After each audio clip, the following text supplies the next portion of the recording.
And quick acknowledgement. Are you seeing this online now? No. You got to be kidding me. Yes, I'm seeing it online. Yeah. I have. Yes, we're seeing it. It says right here, Planking stop lapstrake share. hull. I see planking a lapstrake hull. Rylan doesn't? Is it because you have a bad connection here? You don't hear Rylan? Or- Okay, well, we see it here and they see it, so. Stop share and reshare again just to check, or But they're seeing it all right. online. It's good, Greg. All right. Sorry for the delay. Planking lapstrake hull, or also those who cannot do teach. And like I said, I'm not overly self-deprecating, but I did have mixed results. Sometimes I was amazed at how well my templates fit, even on the first try, even in areas where there's a lot of curvature. More often, I would have to go through 2, 3, even 4 iterations, but that didn't get me down because that's kind of expected. What frustrated me was that despite a tremendous amount of effort, once I went from the template to the final wood piece, I'd end up with some discontinuities in the curvature. And the worst part of that was that I can't pinpoint a reason for it, so I can't improve it. So yeah, take everything I say with a grain of salt, I guess. What I won't cover is everything up to the planking, forming of the jig and of the keel. I'm going to skip so that we can focus on the planking part. What might be covered is the fake rivets at the end. We'll see how much time it takes to get through this. I left this for the last part. I did this as a show and tell once a long time ago, but I'll go back over it again, time permitting. What I will cover is how to do the planking. There's very little online or in the how-to books on lapstrake specifically. Almost everything's for carvel planks. I'll go over a few things particular to lapstrake construction, but most of this actually will apply to carvel planking as well. So if lapstrake isn't your thing, hopefully you can still get something out of it. And everything that I present is based on the model I'm working on, which is up on the table in front of you. It's a 1/24 scale of a Danish fishing boat.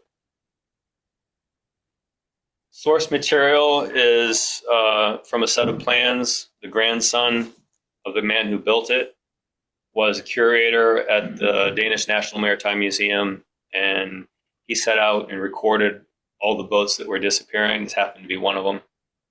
There's line drawing, sail plan, and the construction drawing. So the lines plan was used to get the shape of the jig. The construction drawing, to use cursor, gives you an indication of where the planks are at the stem, at the stern, and at midship. And also for source material, I had photographs of crew sister ships, other ships that were built by the same man, what I'm calling close cousins. There was another shipbuilder on the same island who built them to a very similar design. And there was a replica built at the museum. So the picture on the left was taken at the Viking Ship Museum. They build ships there, including the replica of one of these same types of boats, which is on the right. That replica's name is Tumlaren, which means dolphin. So I've got 3 points, one at the stem, one at the stern, one in the middle, and there's no one path through those 3 points. So to figure out where the plank edges should be, I use these battens to lay out the run of each plank. And I would judge the battens individually. Are they fair or not? And also how they relate to one another. You don't want one plank, then a wider plank, and then a narrower plank, and a wider plank. You want it to have a decent transition. Unfortunately, the final result is not as even as the battens turned out. Another source of frustration, but not too bad either. I'm not going to fall on my sword over it. So I started out with the garboard strake, the one near the keel, and the next few. And then I skipped down to the sheer strake.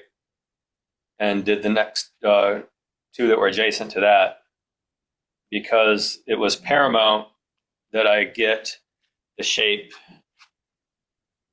here where at the top row of planks where it meets the stern. I wanted to make sure I got that shape looking correct. And if I had done it from the keel up, I might not have laid them out correctly and ended up with less rounding and more of everything coming up to a point.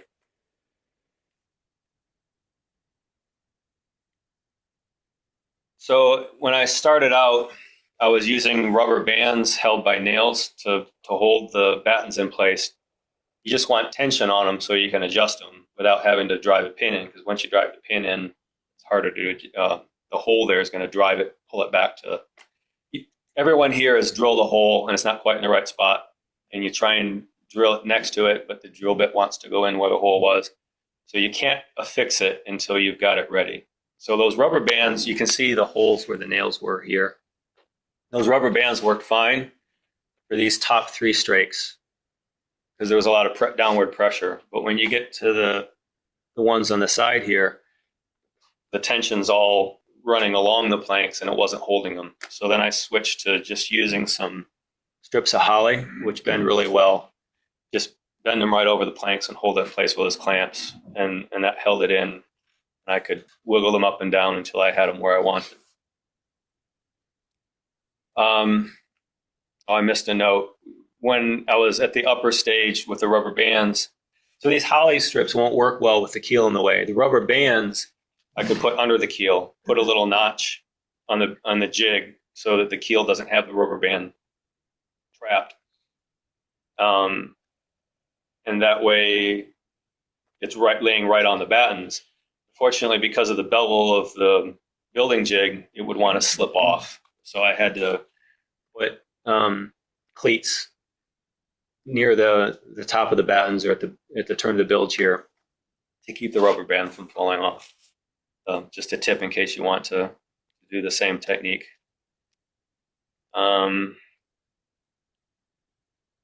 So once you have it where you want, you drive a pin in. Sometimes you find you've made a mistake and you want to correct it, but with that pin in place, like I described, it's hard to adjust it. Sometimes just a little nudge on the pin will be enough. Or if you have a problem with your drill, what you often will do, since you can't get it to drill parallel to your original hole because it pulls it in, you kind of drill it in at an angle. You can stick your pin in at an angle.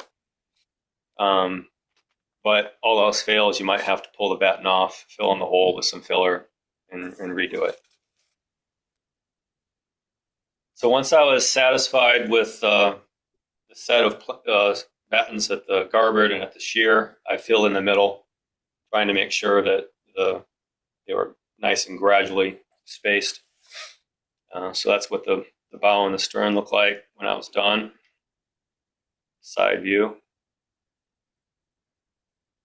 And the question is, does that look like the boat next to it or not? Close enough, I think. It's a bit of a hard spot here, but I wasn't worried about that with the batten. I can take care of that on the actual plank for the final model.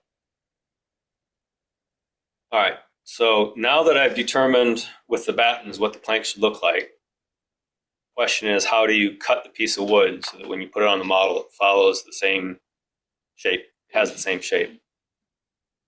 That's the process of spiling. So spiling is, how do you figure out how to translate a curve on a ship onto a flat piece of wood? In modern shipbuilding, we don't have planks, we have big sheets of steel. So for that, we use the term unfolding. How are you going to take that big curved sheet of steel and represent it? How are you going to cut it out of a flat sheet of steel and bend it again? It's similar to the challenge of unfolding a globe or a ball. So there's absolutely no way, it's impossible to unfold a globe without represent it from a flat sheet without causing some sort of distortion. And there's different ways to get around it. So I just went to the internet and found some unfolding a globe. You can see there's a bunch of polygons here. that if you folded those up, it would be roughly spherical, but it would have flat faces. And then there's this fancy spiral thing here. This is just a bunch of eye slits.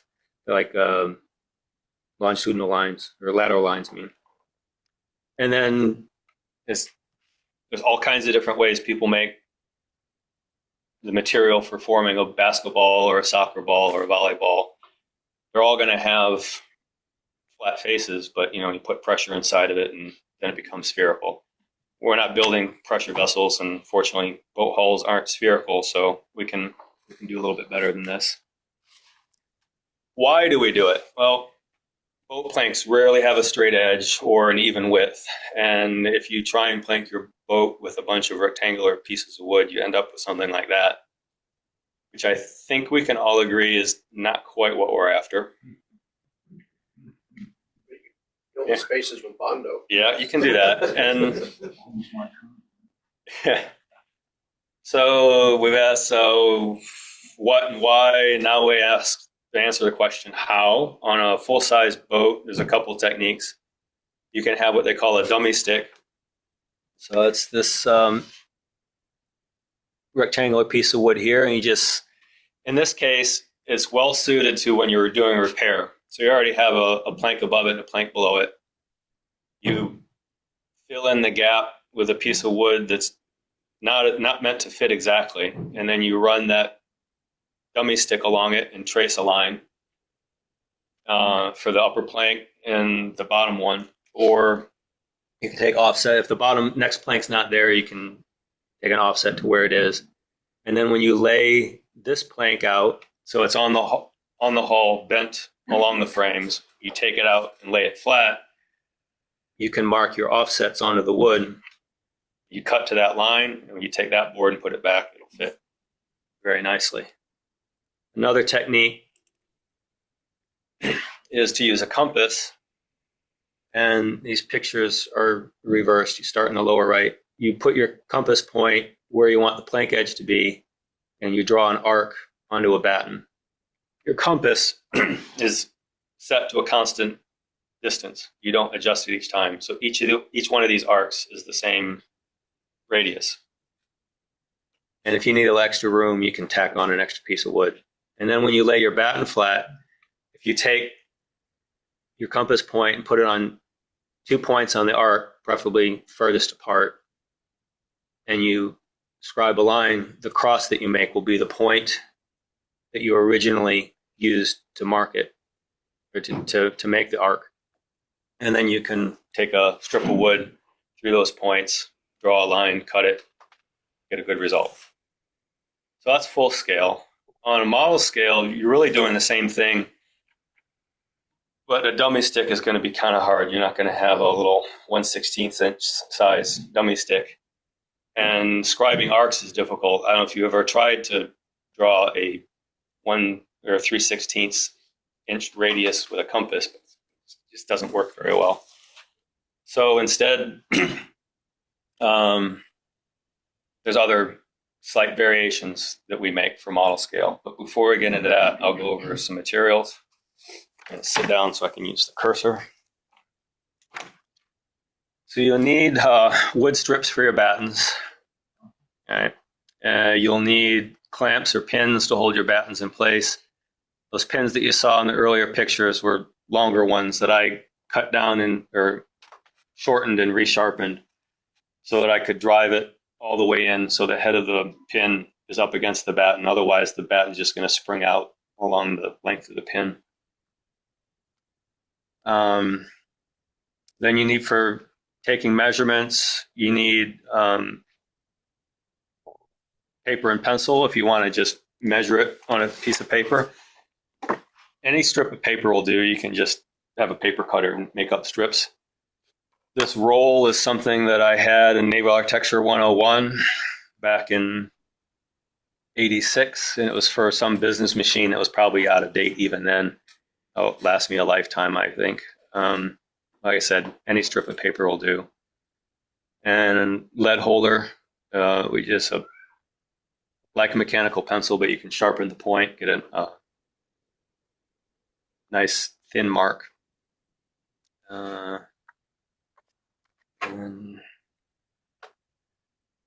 instead of a tick strip, you can use compass or dividers. Like I said, the compass can be kind of hard to use. I've never used it, but if that's all you have, it might work for you.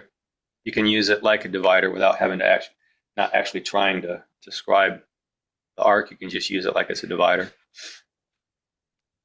My favorite method for drawing the curves is a spline and ducts. The spline is just a thin piece of wood. It has to be something cut from a very straight grain without any knots, so you don't have any unnatural bends. I've read that softwoods are better than hardwoods because when you bend it, they'll spring back better.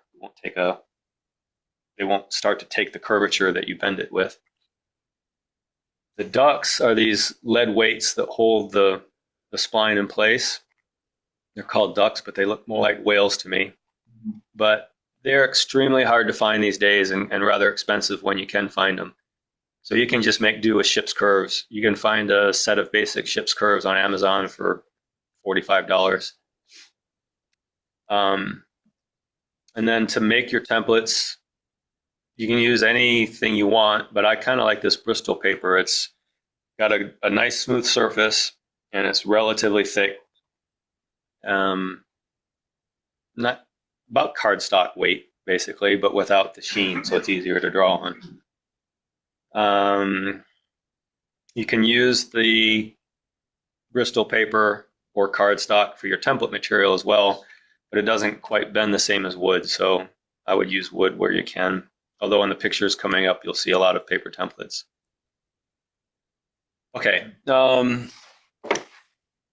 how to do it. So you're gonna lay your batten along. I take the batten that I used to shape the edge. I save them, put them back in place, and you lay your batten material up next to it.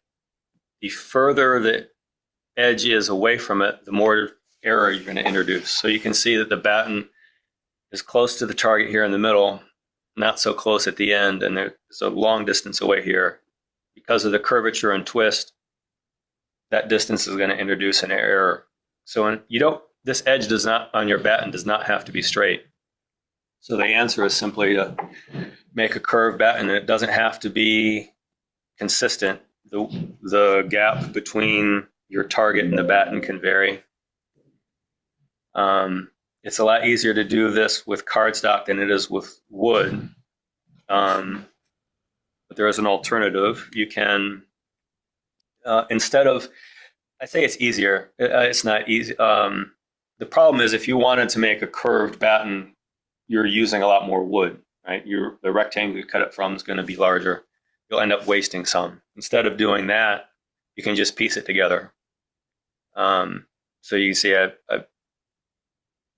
I don't see, yeah, there's 1, 2, 3 pieces within the view, and there's more at the other end. So, and then regardless of whether you're using paper battens or wood battens, anywhere there's a lot of curvature, throw in some extra reference points. I'm going to measure each one of these frames, but in here where there's a lot of curvature, I drew some extra lines. And unlike this picture where I just alternated the planks up and down, it occurred to me later that it would have been better had I just used short little pieces to join them and had them all at the same level. Because otherwise, what I ended up with was one of my measurement points is up off of the paper I want to draw on. So this is the way I did it, but don't do that. Do it this way instead. Just little bits to join them, kind of like the butt blocks that you'll see later. If you can, to minimize the distance that you're measuring from, put the batten between the previous plank and the edge that you want for your new plank, if you can. But that batten has to be wide enough to prevent any lateral bending, because if it moves while you're taking the measurements, you put it on the paper, all your measurements are going to be off. You'll have completely garbage results. So when your planks get thinner or narrower, that's not going to work. Then you're going to have to move it outside. All right, instead of trying to scribe arcs with the compass, I just marked the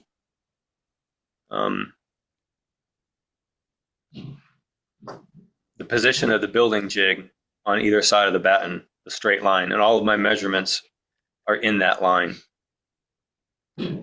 And you can use a tick strip like this to measure. You just make a pencil mark at your batten, pencil mark at the start and at the end, or you can use your dividers.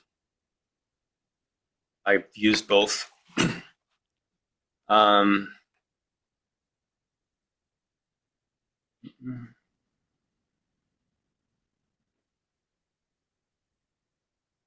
Yeah, I already covered that. I'm going to skip the next one. So if you're using a tick strip, the paper and pencil, you're taking all your measurements and you can set them aside. If you're using dividers, then you're going to have to transfer that measurement onto a piece of paper. So in this example, I took all of my measurements and I just laid them out here. And later, when I took this batten off onto the paper, then I could transform. This is an extra step. Anytime you have an extra step, you can introduce a small error. So the alternative is to mark the frame locations on your batten before you take any measurements. Tack it onto your what you're going to use to make your template.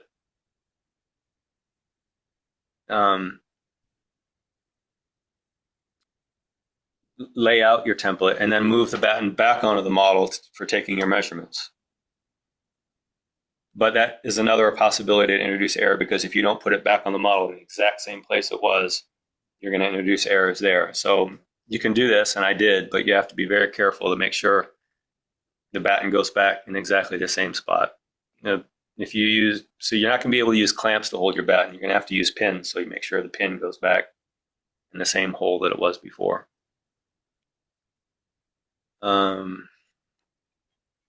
I made the mistake of not thinking, and I just, without thinking about it, thought all of my measurements had to be to the edge. But it's quite difficult to measure very small distances with the dividers, and even making pencil marks, I found it awkward to make them really close to one another. It's just mechanics of how my hands work or whatever.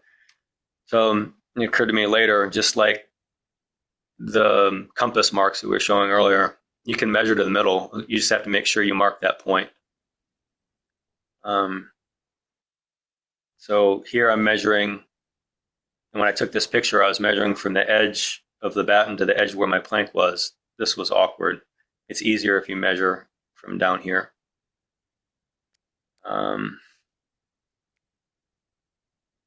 So once you've taken all your measurements, you lay your batten out.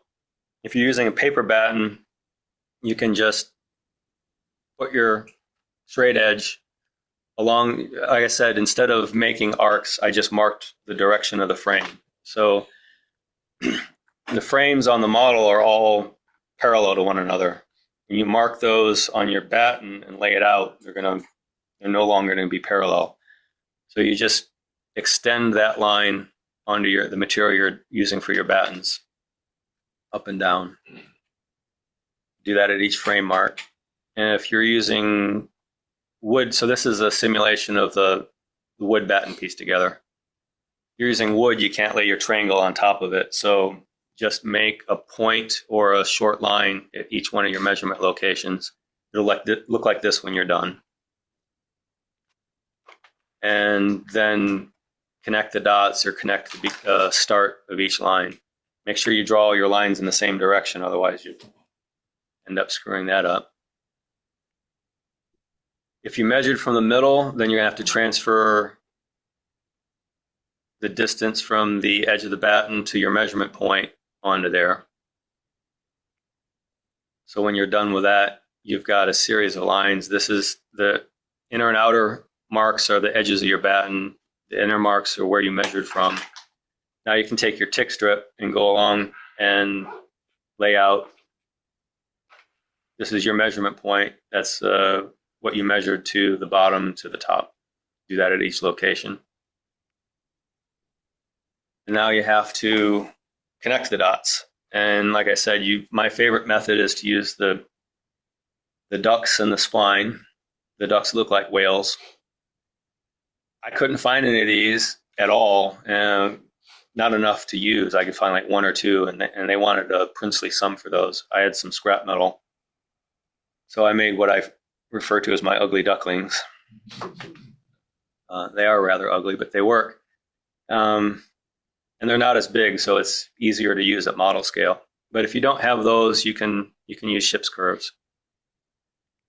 If you're using ship's curves, you don't want to end up, you're going to have to reposition your curve or use a combination of curves. You're not rarely going to find one curve that goes through all your points. So to avoid a shape that looks like this, you want to make sure that when you reposition the curve or when you switch from one to another, that you're overlapping at least 3 points. So this dotted line is the previous curve and used to draw this much of it. And the next curve has to overlap at least 3 of those points, so to make sure you have continuity in the shape. If you're using splines and ducts, there's no rule on how you lay it out, but I tend to place the spline on one point in the middle and then put a duct at each point going out in each direction. And then you want to have at least 2 outside your last mark.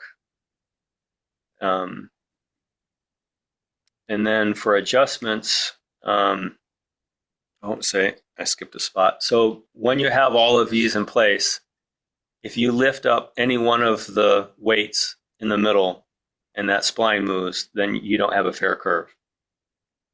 So to adjust it at the ends, wrong direction, you can move these that are outside in order to affect the shape here. So if I move these that way, this portion of the spline is going to move out. So if I found that my spline was sitting, if my point was here where the cursor is, but the spline's there, I push those in, that's going to move out.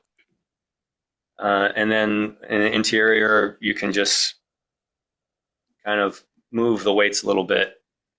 And every time you make a movement, you have to test all the other ones to make sure that you haven't introduced a hard spot anywhere else. And that's what the result looks like. All right, so whether you're using spline and ducts or ship's curves, your measurement errors, your measurements are almost certain to have some errors in there somewhere. Errors are going to creep in because of the curvature and twist on the hull. When you, mental block. There's a scientist who gave his name to something, but anytime you measure something, you affect it or whatever. There's no way to make a perfect measurement. So you can't quite get the dividers quite right. Your hand's shaking when you make the pencil mark, whatever. You're going to have little errors introduced. Errors will come in, do the difference between the batten material and the hull material. I don't make my battens out of the same material for the final plank because it's too precious. You're going to end up throwing most of that away. And the paper isn't going to bend the same as the pear wood. Sometimes I use cheap pine instead of the paper because it's closer to the pear, but even then it doesn't bend quite the same. So when you're trying to fair a line through your points, you're probably going to find you can't hit every one of them. Your ship's curve or your batten won't go through every last one without, if you're using the spline and the ducts to try and get to every one of them, you'll find that there's no way you can lay it out so that when you pick up one of those weights that the spline doesn't move. So just hit as many as you can. If you hit most of them and there's just 1 or 2 outliers, those outliers are probably not right. So you just ignore them. If you can't hit most of them, then just try and draw a line that has the least standard deviation between each of the points, smallest overall error. And don't sweat it, because even if you hit every mark, when you cut the template and put it on the model, it's probably not going to fit quite right anyway, and you're going to have to make some adjustments. The point is to get as close as you can. That being said, that particular picture, I mean, that batten was the first try, and it laid on each of my tabs exactly right on the first try. So minor victory there. If you find, don't try and make your batten fit the length perfectly or land at the stem and stern quite perfectly. It's not worth your time and effort. Just tack on a little extra piece of paper. You can tack on a little piece of paper to a wood batten too. And you can, if you find that your batten is a little bit off in the middle, it doesn't have to be just at the ends. You can add some there as well. Okay, so finally, the title of this was Planking a Lapstrake Hull. All of that applies to everything.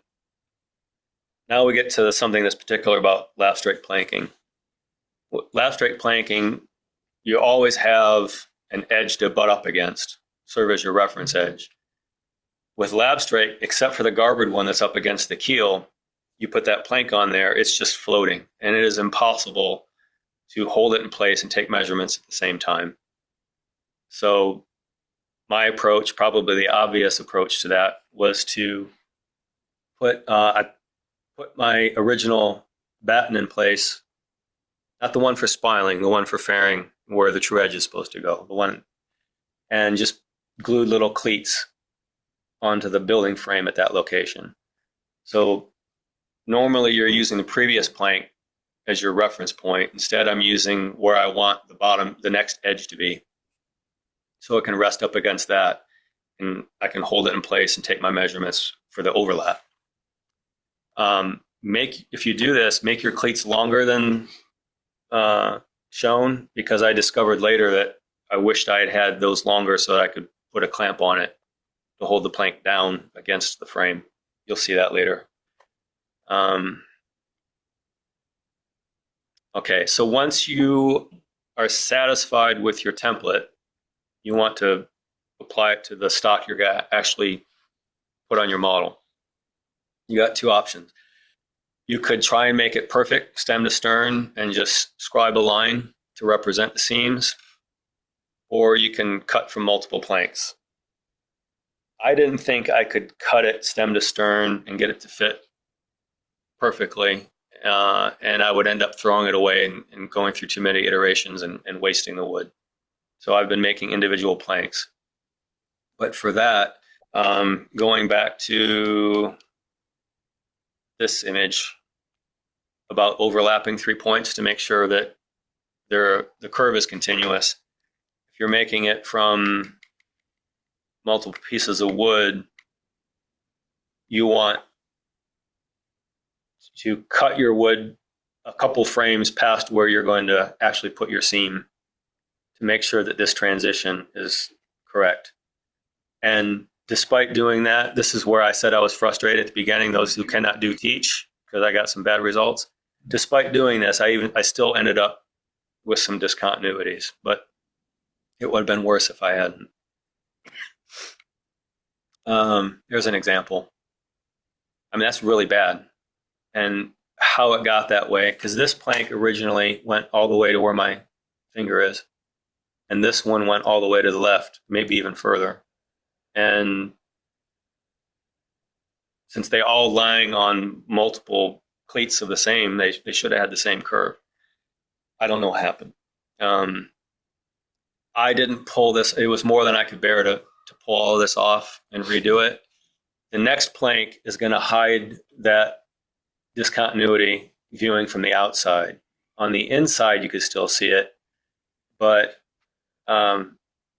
the frames, the internal frames, are going to break up that visual line a little bit, so it won't be quite as obvious.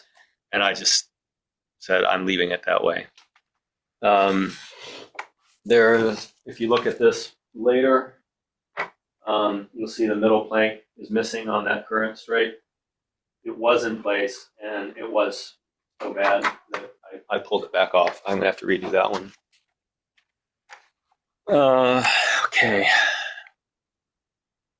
So when I do this, I cut right along the line. Go back. That's going to lie along the cleats. And I leave a lot of extra at the end, and on the side edge is going to overlap. It allows me to make adjustments. If you leave too much extra, it's going to affect how it bends and how it lies on the wood. You don't want that. And if you use too little, you might not have enough. It's a whole measure twice, cut once kind of thing. So for this model, an extra 2 or 3 millimeters was about right in most cases.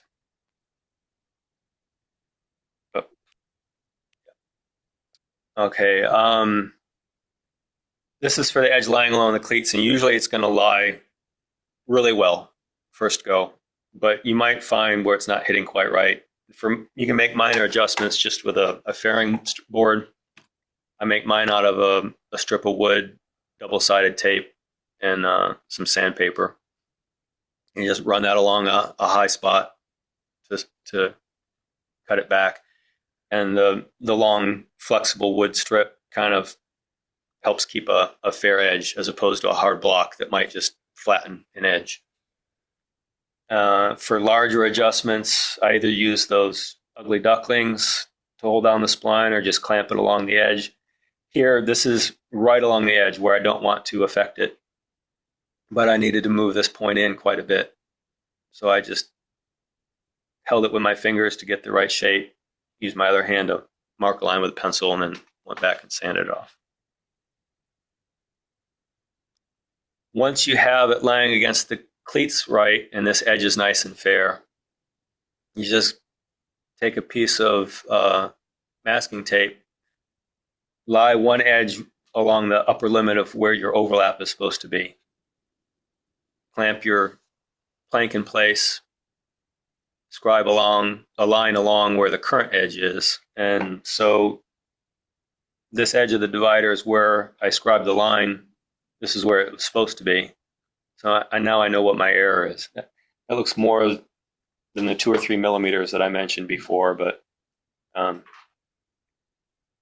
anyway. And then you measure each of those using paper tick strip, which is not shown, the dividers, which are.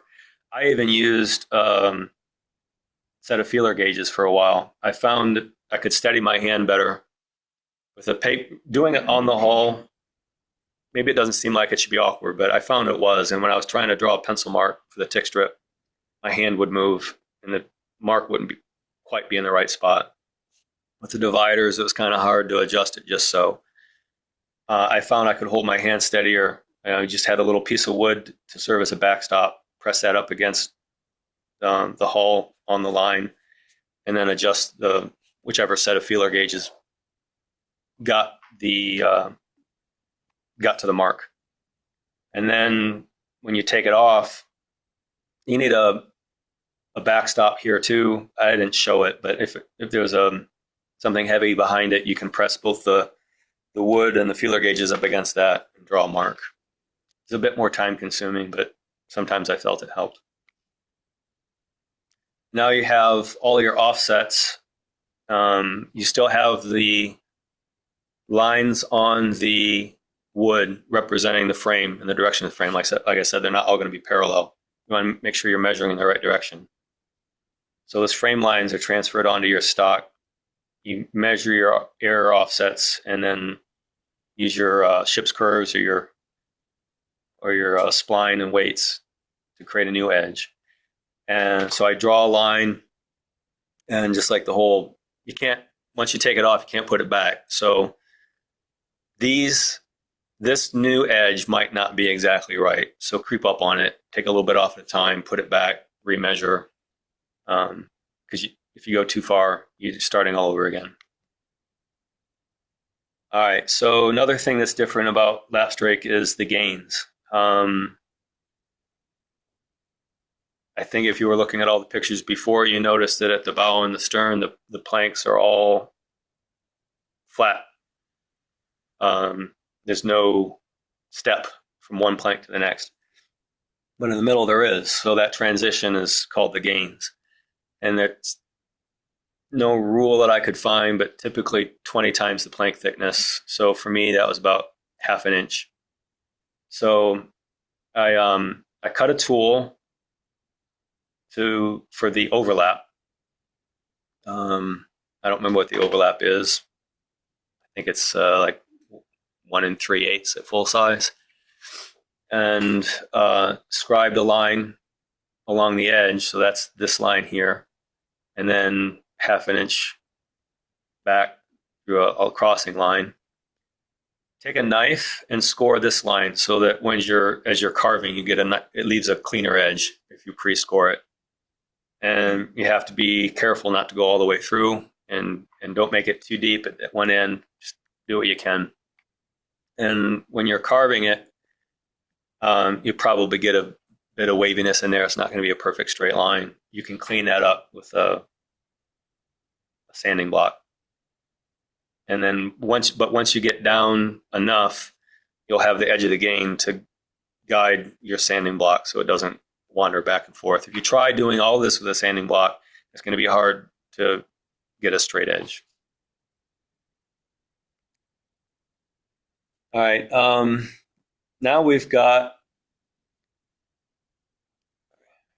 it shaped correctly and the gains cut. It's time to put it on the hull. Use whatever method you want for bending. I say pre-bending. I meant, before adhering it to the model is what I mean by pre-bending it. Sean demonstrated using a travel iron and water. That seemed to work really well and is probably faster than what I do. But for now, I'm still using a pressure cooker for small items that'll fit within it. And I have a small steam box for the longer ones that won't.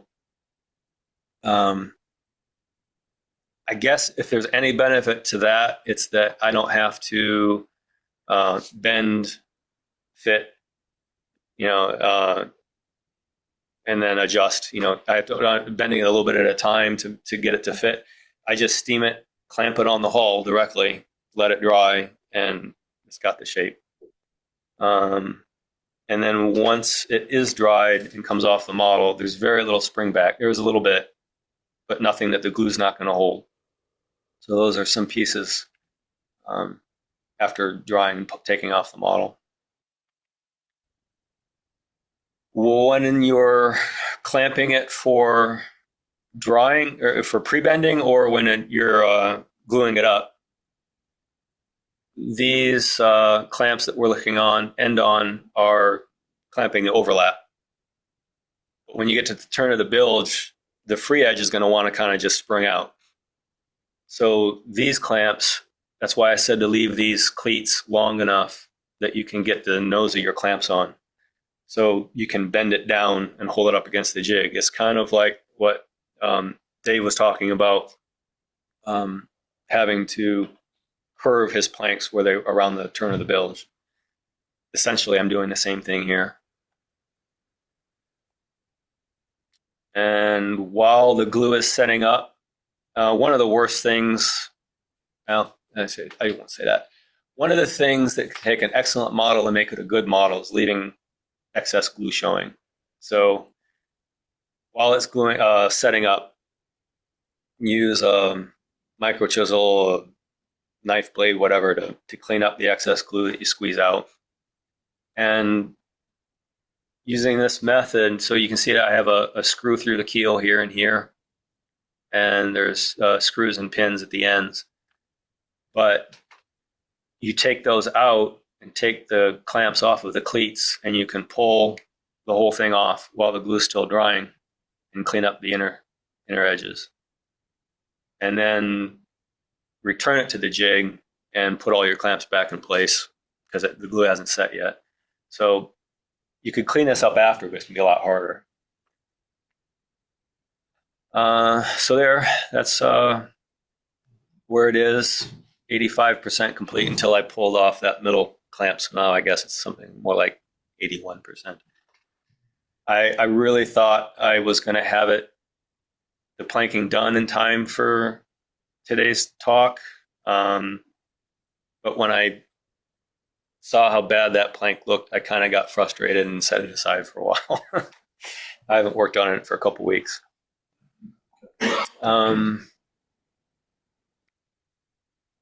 So yeah, view down.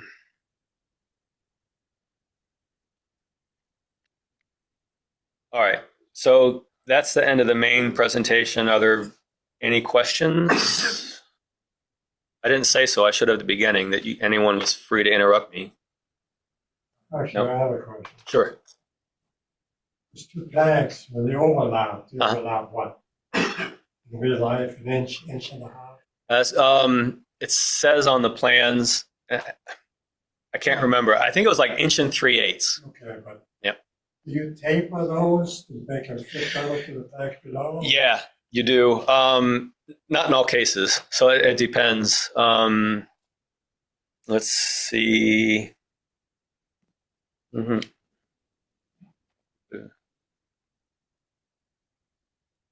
I mean, otherwise, it's just really a point that touches Yeah. it. So, like here, those planks are almost parallel. You're not going to need to Okay. do any tapering. But here, you definitely are.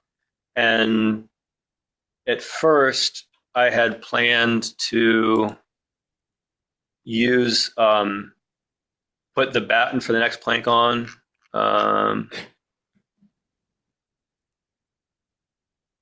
So at first I had planned to make a sanding jig that would ride on this batten, but not have any sandpaper on that part.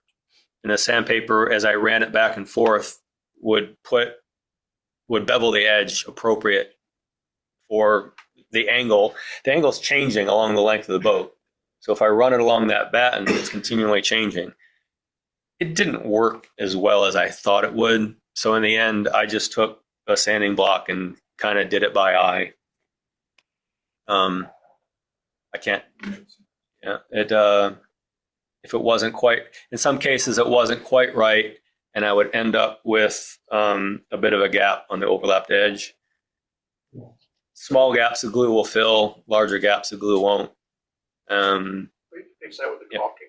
Yeah, well, I was going to say, in some cases, I went back and just shoved a bit more glue sawdust mixture in there, but that affects the apparent width of the plank. So there's a limit to how much of that you can do. A little bit you'll get away with, no one will ever notice. A lot, and someone's going to wonder why your plank is 3/4 of an inch thick in one spot and 1.5 inches thick somewhere else. Yeah. Did that answer your question? Do you want me to go through the rivet part, or is everyone anxious to go to lunch? Or all right. Did I go too fast? I was concerned about running too long and maybe went too quickly. Anything I should revisit before I move on? At a regular penny. That's a regular penny. It's a regular penny. Yeah. Okay. So rivets. I did. All right. So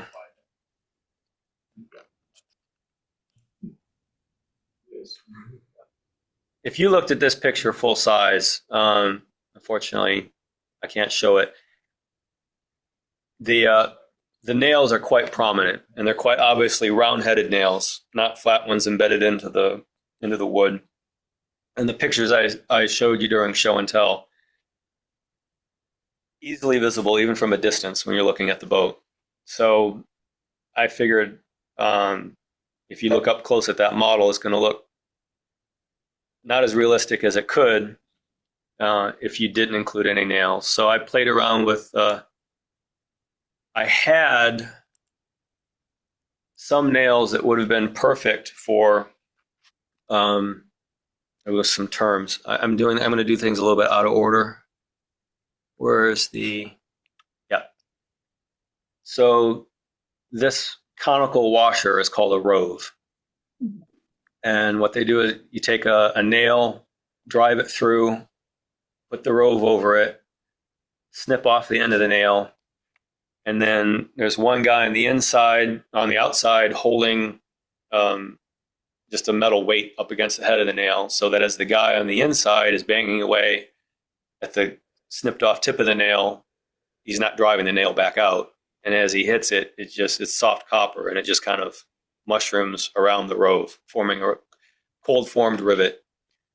I think a lot of us have seen the old cartoons where they're doing the hot rivets. No heat necessary in this case. So the mini nails I had, the head of the nail was just right for representing the rove, and the shank of the nail would have been just right for the head of a flat-headed nail. But I didn't have enough of them to do the model, and I couldn't find a source for more nails. Mm-hmm. And I thought, well, a round-headed nail is going to be, they used both types, but the round-headed nail would be more interesting on the model.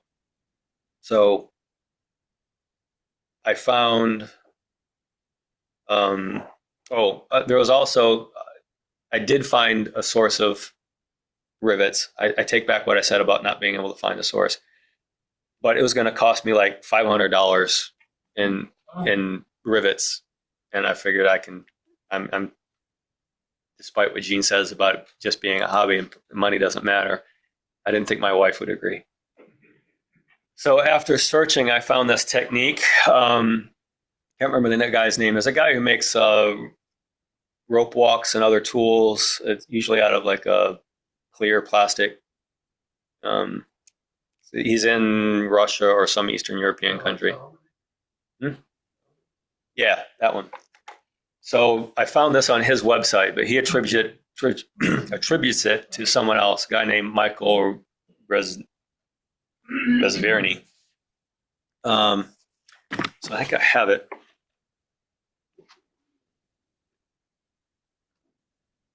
Did have it. Dude, I can't lose that. Did I leave it here?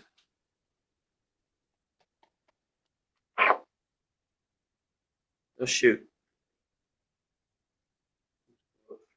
Yeah, sure hope so. Anyway, in that video, he took an old butter knife and beveled a very blunt edge on the back side of the butter knife. Don't get your wife mad at you by using one of your good butter knives. You know, get one at the Goodwill or whatever. Instead of a butter knife, we had some old ones up in the attic, but the handle of that knife sloped down and got in the way. So that didn't work. So instead, I just took my 6-inch straight edge on the non-working side of it, beveled it onto that. So you can see that in this picture. And it's the straight edge that I was looking for. And then you cut a length of copper wire and you straighten it by rolling it with a piece of dead flat wood.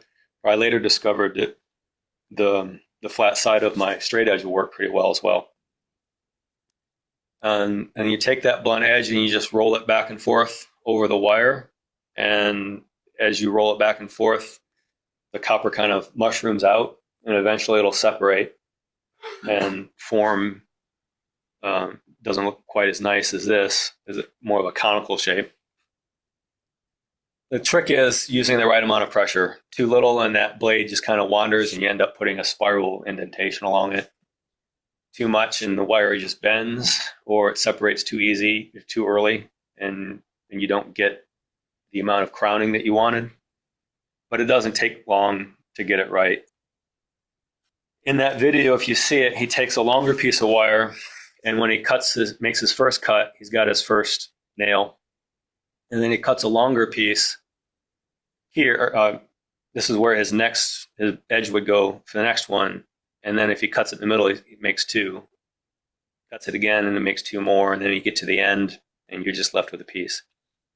But I couldn't flatten it well enough to eliminate couldn't make it absolutely straight. And so as I rolled it with the blunt edge here, it would kind of wobble, and I was getting inconsistent results. I found if I just cut a shorter piece and rolled that to make 2 nails, I was getting much more consistent results.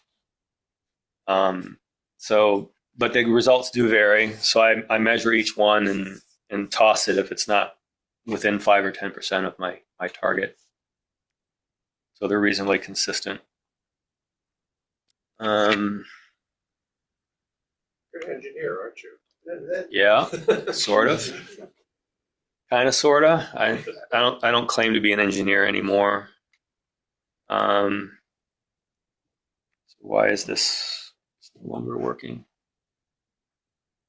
What happens on the other side of that river? On- Sanded flush or? No, okay, I'm getting to that now. So what he was showing was just to make it a nail, where you drive it all the way in, say on a gun carriage, for instance, might be that bolt head for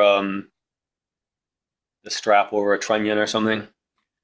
But for me, I wanted to simulate, what is it, full size, a 3/4 inch rove on the outside, a 3/8 of an inch nail head.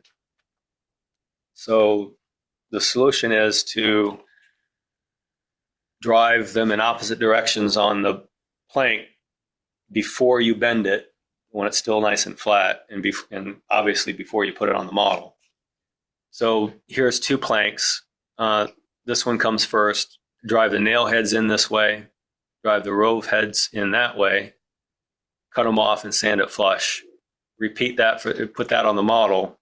And then when I do the same thing for the next one and glue it on, you end up with what looks like a rivet, but it's really not connected here by anything other than the glue. And the beauty of this is that you don't have to have these planks perfectly aligned. So if your overlap is varying a little bit and you drive it in from one side, it might not be a consistent distance from the edge. Here, since you're doing individually, it's very consistent no matter which way you look at it, and no one's going to be able to see if they're a millimeter off in reality. Back to why I'm using 2 of them. If you use this technique, the crowned head of that nail is only 25-30% bigger than the shank. So if you tried to just drive it through and cut it flush to represent a flat-headed nail, your nail head's going to be 50% bigger than it should, roughly, which is why I use 2 of them. And then there's an example of the nail after cutting away. And any questions? There's more. So spacing, I mark on the previous plank where the frames are. The frames are laid out on the baseboard here. Put a mark on this plank at each frame location, put the new plank on and clamp it in place, mark the bottom edge where the frames are, connect those lines, and then because I made too many mistakes, I shade in that area because I was mistaking that for where the rivets were supposed to go, and I ended up drilling holes and driving rivets at the edge of the frame. So I won't call it a pro tip because I'm not a pro, but amateur tip. Shade in that area so you don't mistake it. And then mark where your seam, what the bolting pattern is, or the rivet pattern is at your seams. I've talked about Solid Edge 2D in the past. It's a free 2D program. And so I made a drawing that's parametric. As I change the height or the width, all of these circle locations expand and contract to match. So I measure the width of the plank, enter it in here at scale. It shrinks or grows as necessary, print it out, glue it on, and then I'm good to go. So make sure that nice and consistent. And then for the spacing, use a divider sheet. I put one on our website in the general category under shop notes. This is basically what it looks like. It's a fan, basically. It starts out, there's a straight line and then a bunch of angled lines. So you can use it to a limited degree for scaling, but a very limited degree because, one end is twice the other. So the most you can do is cut something in half. It's not going to work well for taking a full-size measurement and doing 1/48 scale. But in my case, I knew that I needed 5.5 inch spacing at full scale. Divide that by 24. I'm going to use whichever line corresponds to, has divisions of 5.5 divided by 24, whatever that is. And then I cut strips off at, this is my target, but your spacing is not always going to be exactly 5.5. You're going to want it to be even between whichever 2 points. It's either going to be the stem and a frame, or between 2 frames, or between the frame and the seam, and that's not going to come out to an even divisor of 5.5 inches. So in real life, they had a tool that looked like expanding, I can't remember the term for it, but it's there's a bunch of rivets in the middle, expands and contracts, kind of like you've seen gates like that before. As you open the gate, the webbing in between a bunch of triangles, kind of. I'm doing a bad job of describing it. Is that almost like a template? This is a template. What I'm talking about in real life, they have these dividers, so that as they have a bunch of points along it. Is that like that? I've got one. Yeah. It looks like a compass. Yeah, but it's like a compass, exactly, but it's got multiple points. And as you push it in, you push it in or pull it out, those points become evenly spaced. This is a paper version of that. So I cut strips at my target, and then a little bit wider and a little bit narrower still, and then. You might put them on a rubber band. It might Put what on a rubber band? be points. Well, I didn't want anything mechanical because it's so small; it would be hard to do. So all I do is I take the target strip and lay a mark in the middle of each frame. If it doesn't lay in the middle of each frame, then if I need it to be a little bit longer, I take my +1 strip and see if that works. If it needs to be a little bit narrower, the -1 or the -2 strip. And when you find one of these that lies in the middle of each frame, then each of these is evenly spaced between them. You could mark the center of your frames also, but if your frames aren't perfectly marked, in the end, you're going to end up with a line of nails on your waving line of nails on your frame. So I decided I'd do that after. Draw a straight line. Your eye may or may not see it, but it'd be more accurate that way. And once you have everything marked, use that same tool that I used for the gains.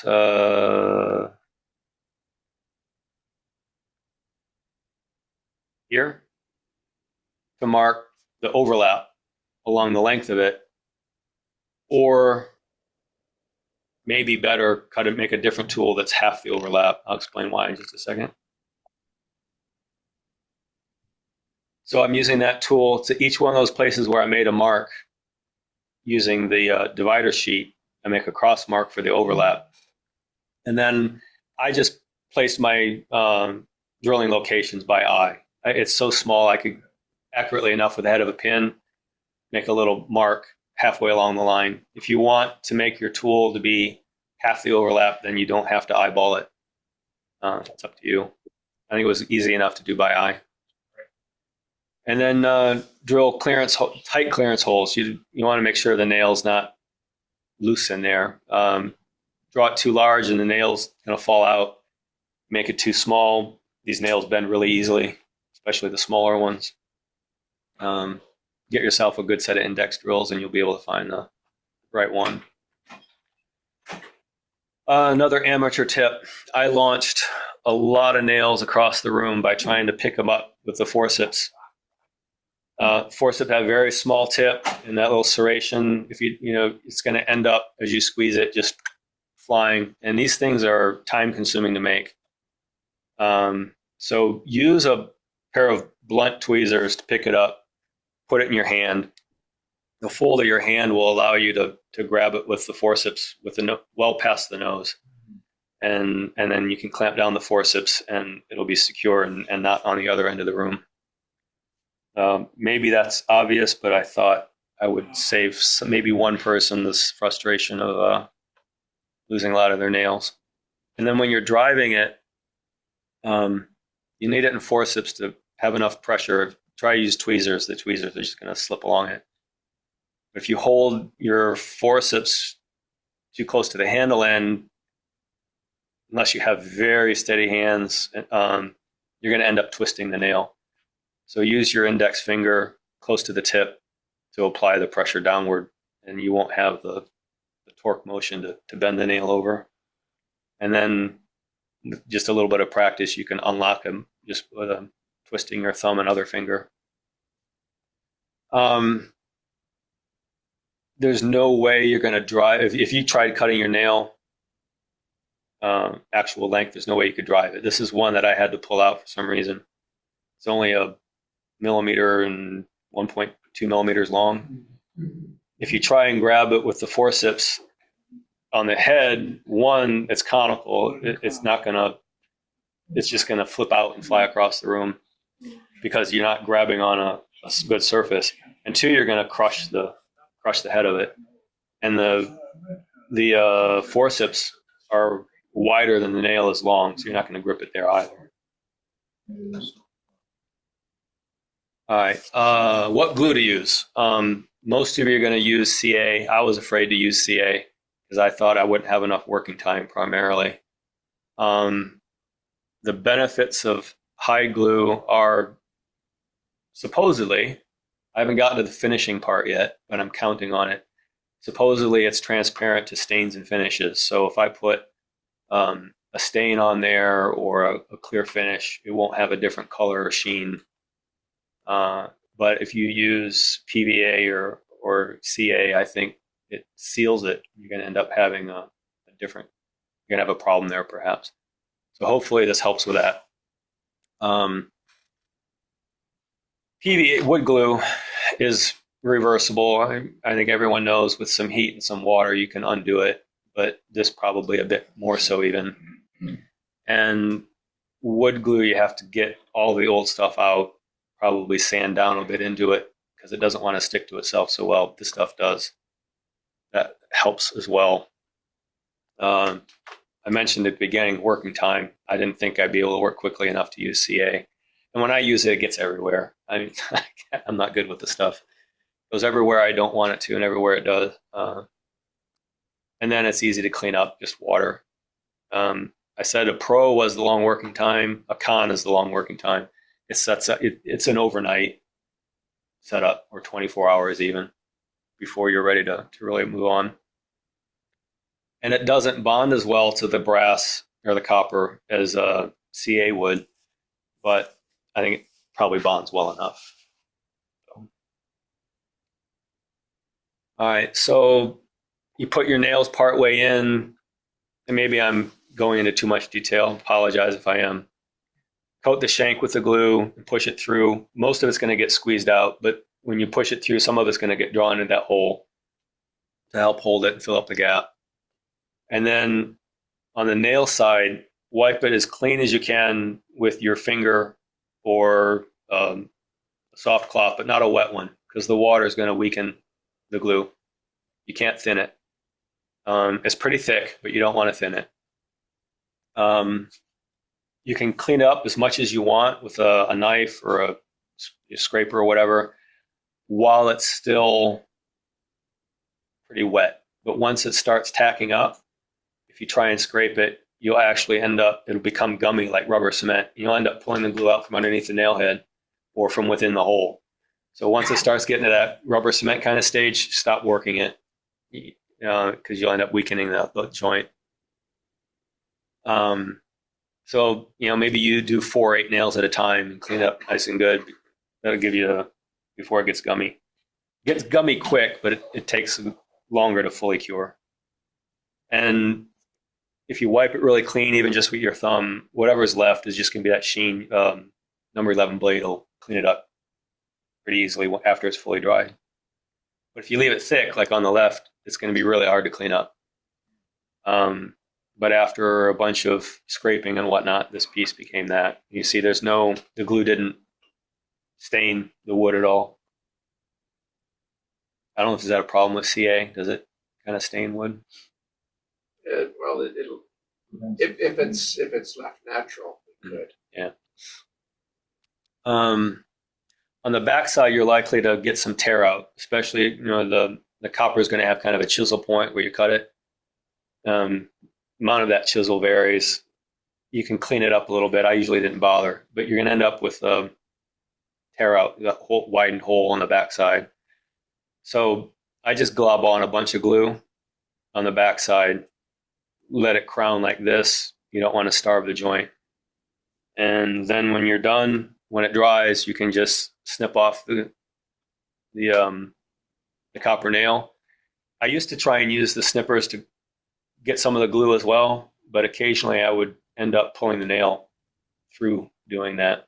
So I'm less aggressive with the snippers.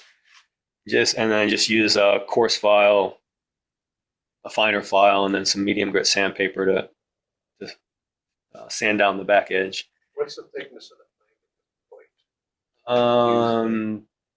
These are 0.036 is the target, plus or minus inches. Okay. Yeah. So I don't know what that is. I do the math. What's that? Yeah. Yeah.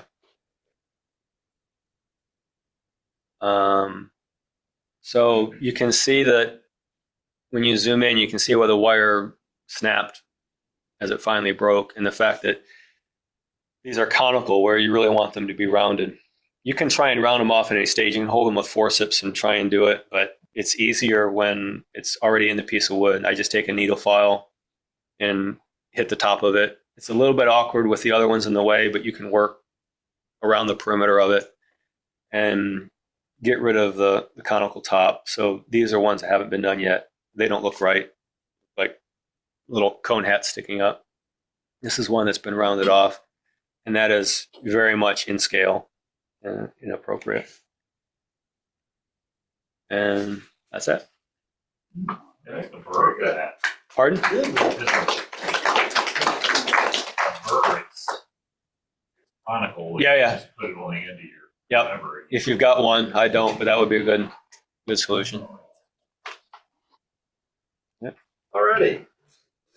Any other questions? Well, with that, we will conclude